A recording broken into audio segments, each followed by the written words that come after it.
Hello all the future officers, myself Drishti Goyal and I am back with very interesting session related to your SSBs. So here we will discuss about most important rules, ठीक है, for your group task. है ना, I hope सबको पता ही होगा कि stage 2 में जब आप जाओगे after getting screened in, there will be 3 different task which you will be going on, which is your psychological test, your GTO and your personal interview. So here in your GTO there will be 5 most important rules that you should be knowing. ठीक है, वो आपको बताए जाएंगे obviously instructions में भी, but आपको पहले से पता है, you will make sure you will not be breaking it. ठीक है, तो हम आके इस वाले सेशन में हम सारे रूल्स को डिस्कस करेंगे, किस टाइप से आप उनको अप्लाई करना, क्या वो रूल कह रहा है, ठीक है, और किस किस टास्क में जनरली एप्लीकेबल है. So for those who have not been aware with the group task, firstly I tell you what are group task. ठीक है, so group task are generally a series of 9 task. ठीक है, and 2 days generally are allotted for the group task. ठीक है, so it is conducted by the group testing officer, that is GTO. ठीक है, अभी क्या होगा, यहाँ पे 9 टास्क रहेंगे including your GD, GP, lecturate and some of them will be your outdoor task including your PGT, HGT, FGT, command task and individual obstacles and snake race. ठीक है, सो आपको अगर इनके बारे में नहीं पता मैं बता देती हूँ. This is group discussion, group planning exercise, lecturette, progressive group task, half group task, final group task, command task, individual obstacles and the snake race. ठीक है, so these are the 9 tasks which will be conducted in your group task series. ठीक है, so for these some of tasks are indoor and some of them are outdoor tasks, and for outdoor tasks there are set of 5 most important rules that you should be knowing about.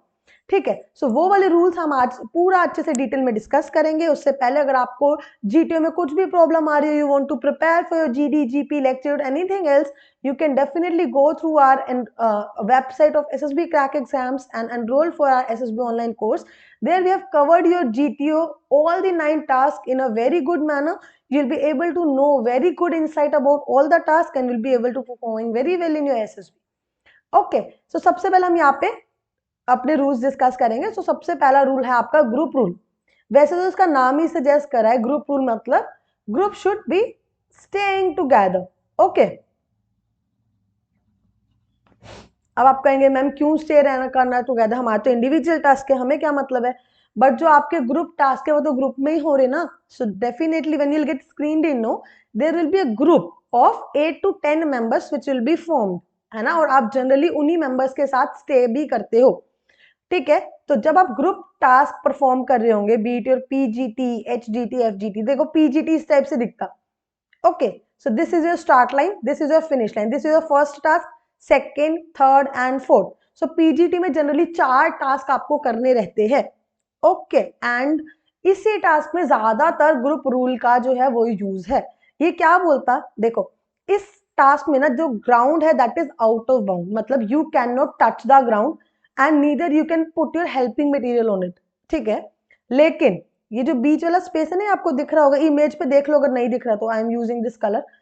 ठीक है, सो ये जो image है ना, ये यहाँ पे जो स्पेस है दैट इज इन बाउंड. ये आपका रेस्ट टाइम हो सकता है, यहाँ पे आप रेस्ट कर सकते हो, आप खुद भी खड़े हो सकते हो, आपका हेल्पिंग मटेरियल भी यहाँ पे रेस्ट कर सकता है, अपने लोड को भी आप पुट कर सकते हो. सो ग्रुप रूल क्या बोलता है, until and unless all the group members have reached this place, okay, you can not start doing the second task. जब तक पूरे ग्रुप का फर्स्ट टास्क कंप्लीट नहीं होगा, आप सेकेंड टास्क पे नहीं जा सकते हो. समझ आया है, इस बात को ध्यान से आप याद रखना.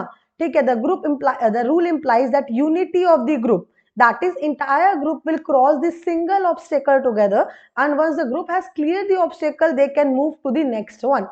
The rule is made to check some of the qualities of candidates like unity, coordination with the group, whether the candidate is selfish or not. ऐसा नहीं है कि आपने खुद ने क्रॉस कर लिया, बाकी ग्रुप जाए भाड़ में, मुझे क्या मतलब. ठीक है, you have to stick with your group there.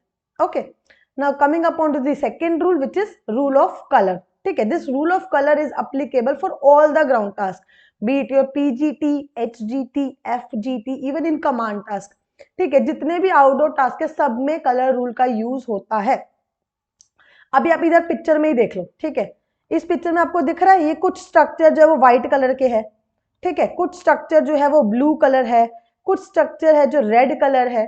सो इसी टाइप से आपके एक्चुअल एसएसबी में भी जो स्ट्रक्चर्स हैं उन पे कुछ कुछ कलर करके रहते हैं, and you have to follow a certain rule while solving that obstacle, ठीक है। So the colour rule is the rule of colour as or using the structures as per the instructions, ठीक है। और instructions क्या है? The structure on the ground can be seen in 3 colors, generally red, blue और white ही दिखता है, but कभी कभी ऐसा हो सकता है कि ब्लू के जगह येलो कलर उन्होंने यूज करा, ठीक है। सो अब क्या बोलते हैं? रेड कलर, ठीक है, पता ही चल रहा है red colour is sign of danger, danger means you can not touch it, ठीक है। So neither you no your helping material और your load can touch the red colour obstacles, okay.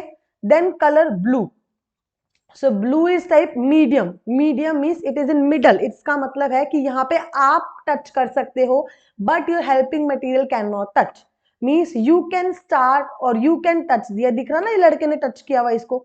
So you as a person can touch the yellow or blue surfaces, but your helping material, that is your balla, your balli, your fatta or your rope, ठीक है। These things cannot touch the blue surfaces, okay। Now coming up onto the white color. So white color, like color of peace, everything is sorted, means everybody can touch it, be you or your helping material, your load, anything you can touch on the white color.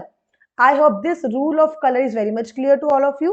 Your rule following nature and observation is analyzed here. आपको देख रहे हैं कि आपको जो बताया आप वो बातें मान रहे हो या नहीं मान रहे हो, ठीक है। Now coming up on to the third rule, that is distance rule.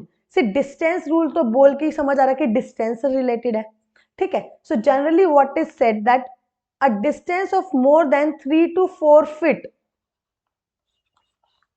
should not be crossed by jumping, ठीक है। And वाइसा versa, distance which is less than 3 to 4 feet should be covered directly by the jumping, okay। there you should not be making these bridges and everything।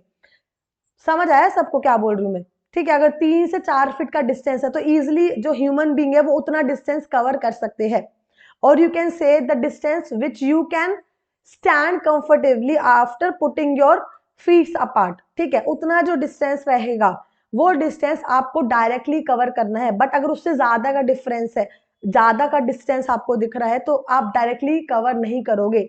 In that case you will definitely use some structures to cover that distance, क्योंकि ऐसा हो सकता है कि by chance group में एक बंदा लंबा है, उसने कवर कर लिया 5-6 फीट वाला डिस्टेंस, बट बाकी लोग ना कर पाए, ऐसा हो सकता है ना। So you have to make a structure that much comfortable that all the group members can be able to easily clear it off, ठीक है।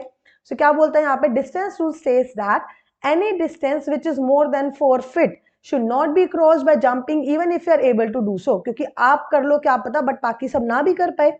Just cross it by bringing the gap using helping materials. Take a rough estimate of 4 feet and judge yourself. Don't ask the GTO again and again about the distance. ऐसा नहीं है कि आप खड़े होकर पूछो कि सर इतना कर लें या नहीं कर लें, ये ज्यादा लग रहा है कम लग रहा है। No, just assume yourself stand in a comfortable position by putting your feet apart. जितना आप comfortably stand हो पाओगे ना, take the estimation of it, and above that distance you have to cover by using some structures, okay। Now coming up on to the next rule, that is rigidity rule or rule of rigidity, ठीक है। Rule of rigidity क्या बोलता है? देखो मैंने आपको शायद पहले बताया भी था, और नहीं बताया तो आप अभी सुन लो। You will be given with 3 helping materials, ठीक है। One is your plank also known as fatta, one is your balli or a wooden log, and one is your rope, that is रस्सी। तो ये 3 चीजें आपको दी जाती है आपकी हेल्प के लिए, ठीक है। एंड ये जो रूल है वो बोलता है कि you can not tie two rigid helping materials together. इसका मतलब क्या है कि जो बल्ली और जो फट्टा है आप उनको एक साथ बांध नहीं सकते हाइट इंक्रीज करने के लिए, समझ रहे हो। मान लो यहाँ पे एक स्ट्रक्चर है और यहाँ पे एक स्ट्रक्चर है, ठीक है। आपको इसके ऊपर से ब्रिज बनाना है, बट ये जो डिस्टेंस है it is more then 6 feet, और आप बोल दो मान लो 8 feet का डिस्टेंस है, ठीक है। अब क्या होता है, जो आपका बल्ली और जो आपकी फट्टा होता है it is approximately 5 to 6 feet। इसका मतलब डायरेक्टली तो उनको पुट नहीं कर सकते, तो आप दिमाग लगाओगे अरे वाह यार ब्रिज बना लेते। आप क्या करोगे, पहले यहाँ पे फट्टा रखोगे उसके ऊपर यहाँ पे बल्ली रखोगे, उनको रस्सी से बांध दोगे और आप सोचोगे आप चल लो, बट जैसे ही आप यहाँ पे पैर रखोगे it will go down, no, and it can be injurious to your health as well.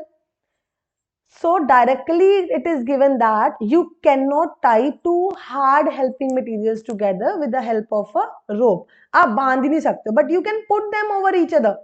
ऐसा हो सकता है, मान लो एक ट्राइंगल शेप्ड है, ठीक है, आपने यहाँ पे ऐसे फट्टा रखा, यहाँ पे उसके ऊपर बल्ली रखी, तो आप पहले यहाँ से यहाँ गए, फिर यहाँ से यहाँ गए, यहाँ पहुंच गए.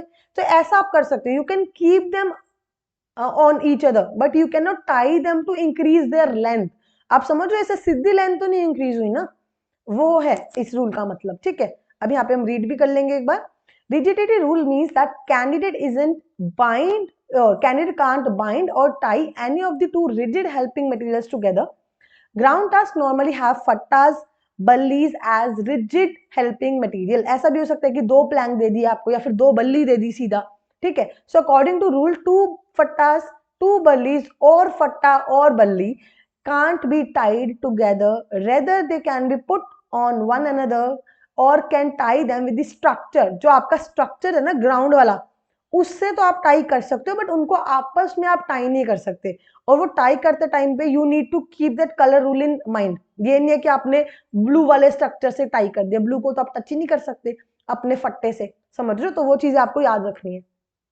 Right, now coming upon the last rule, that is rule of infinity or infinity rule. ठीक है, the rule of infinity describes that starting and the finishing lines are extended to the infinity on both the sides. ठीक है, this rule prohibits the candidates to cross the obstacle from the ground or obstacles on ground from the side and reaching the finish line. You have to cross the obstacles and reach the finish line. क्या बोल रहा है ये देखो, ये दिख रहा है ना आपको, यहाँ तक लाइन है, ये आपकी स्टार्ट लाइन है ना, और ये आपकी फिनिश लाइन है. अब आप कहोगे, उन्होंने बोल दिया कि ground is out of bound, अब आप कहोगे अच्छा जी ठीक है, तो हम यहाँ से घूम के चले जाएंगे, हमको क्या. सो वो बोल रहे हैं कि जो स्टार्टिंग लाइन है और जो फिनिशिंग लाइन है, they are going till infinity. इसका मतलब आप साइड से क्रॉस करके नहीं जा सकते हो. You have to cross it using these structures on the ground only. I hope you are clear, सबको समझ आ गए सारे रूल्स. अब जनरली जब आपका पीजीटी स्टार्ट होता है ना, पीजीटी जो प्रोग्रेसिव ग्रुप टास्क, वो 3rd नंबर पे होता है जीटी में. ठीक है, सो पीजीटी से पहले और GT will tell about all these rules, है ना, और वो आपको बोलेंगे कि in case any rule has been broken by you mistakenly or otherwise, you have to go back to the starting line and do the structure again. ठीक है, उस केस में क्या करना है, आपको वापस से स्टार्ट लाइन पे जाना है और स्ट्रक्चर को फिर से क्रॉस करना है. इस बात ध्यान रखना कि रूल टूटना नहीं चाहिए. Don't think that GTO is not observing, है ना, बाई चांस आपसे गलती होगी, रूल टूट गया, आपने सोचा जीटीओ तो देख नहीं रहा, तो छोड़ दो, फिर सीधा चल लेते हैं हम. No, be truthful there. Okay, you have to go back. उतना आप में होना चाहिए करेज कि आप जाओ, आप एडमिट करो कि you have mistaken and you will go back. समझ आ रहा है सबको, क्योंकि आपको नहीं पता, but GTO is observing each and every move of yours, and even being a group member, it's your duty to humbly ask the candidate who have broken the rule to go back to the start and cover it again. अगर आपने देख लिया किसी friend को या किसी group member को rule तोड़ते हुए, उनको पता नहीं लगा, तो आप बता सकते हो आराम से, बट डोंट शाउट, है ना, अग्रेसिव नहीं होना. इजीली आप बता दो कि यार ऐसा हुआ है, आप जाके ऐसा दोबारा कर लो, कोई बात नहीं है उसमें. ठीक है, I hope all the rules are clear to everybody very much, and rest please try to follow them and all of them in every task. Okay, rest if you want to cover the entire course of your SSB, you can definitely go to the website of SSB Crack Exams. There you will find the SSB online course, and in that course you will find each and every part of your SSB 5-day procedure, which is covered in so good detail. And we will also have your live classes where you will have interactive sessions with each other and will try to solve each and every queries of yours, right? And if you're preparing for the written examinations, you can get the course inside for that as well, regarding your CDS, NDA, AFCAT and any other written exams. And you can apply the code warrior10 for extra 10% discount. Rest all the very best, guys. Stay happy, stay healthy, and please work hard to achieve your goals and get recommended very soon. And if you like the session, please follow this and also share this session with all of your friends who are preparing for SSB. Bye bye, take care, and Jai Hind. अगर आप एक defence aspirant हैं और SSB interview, NDA, CDS, AFCAT जैसे exams के लिए prepare कर रहे हैं तो आप एसएसबी क्रैक एग्जाम्स के कोर्स को चेक करना ना भूलें। आप हमारी लर्निंग एप्लीकेशन को गूगल प्ले स्टोर से भी डाउनलोड कर सकते हैं।